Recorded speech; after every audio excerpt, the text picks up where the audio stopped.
Itu udah mau berakhir ya. Ini per video ini di-shoot ini tanggal 16 sekarang ya. Jadi sekitar ya 2 mingguan lagi, 2 minggu lebih 1 hari ya.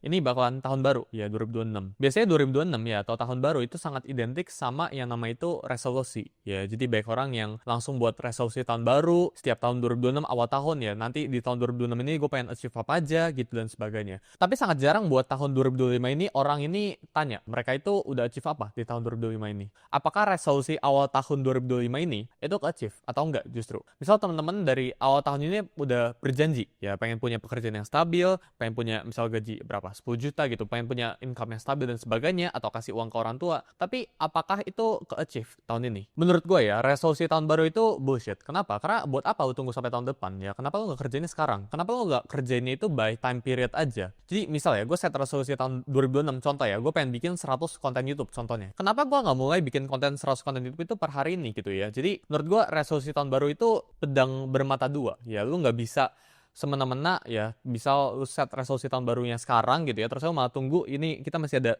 ya gap sekitar 2 mingguan ya sampai 2026, lu malah nggak ngapa-ngapain di 2 minggu ini dengan alasan oh gue pengen set atau gue tunggu aja tahun depan ya biar fresh start. Orang suka ngomong kayak gitu, bahkan orang itu suka nggak ngomong tahun depan ya, orang itu suka menunda itu setiap minggu ya. Jadi misal mereka itu harus kerjain kerjaan minggu ini ya, misal udah di hari Sabtu atau Minggu, tapi mereka suka tunda itu ke hari Senin ya, atau Selasa ya. Jadi menurut gua set goals ya itu harus benar. Dan ya menurut gua goals ya atau resolusi itu bisa jadi suatu jebakan ya buat teman-teman yang nggak manfaatin ini dengan baik gitu ya. Justru bisa jadi hal yang buruk ya buat teman-teman yang nggak manfaatin goals atau resolusi ini. Menurut gua ya kompetisi terberat ya di hidup kita itu bukan orang lain, bukan teman kalian ya, atau bukan kompetitor brand A atau B gitu ya. Tapi menurut gua kompetisi terberat itu diri kita sendiri. Sama kayak misalnya temen-temen itu trading ya. Trading itu the biggest enemy dalam trading ya. Musuh terbesar dalam trading itu bukan marketnya, tapi diri kita sendiri alias psikologi kita gitu ya. Jadi yang paling sulit dalam trading ya itu bukan analisanya, tapi di saat lu pengen ngeklik itu psikologinya ya. Paling sulit dalam trading itu bukan market ya, tapi psikologinya dalam lu mengelola. Karena ketika teman-teman ini pengen cari untung di market, pasti teman-teman ini ngalamin yang namanya itu drawdown, dan di saat drawdown itulah teman-teman itu ketes. Gue percaya ya, market ya dan resolusi tahun baru atau dengan ya kita self development ini suatu hal yang sama. Musuh terberat kita tiap tahun itu diri kita sendiri. Apakah kita lebih baik dari kita yang tahun lalu? Apakah Suli tahun sekarang 2025 ini lebih baik daripada Suli tahun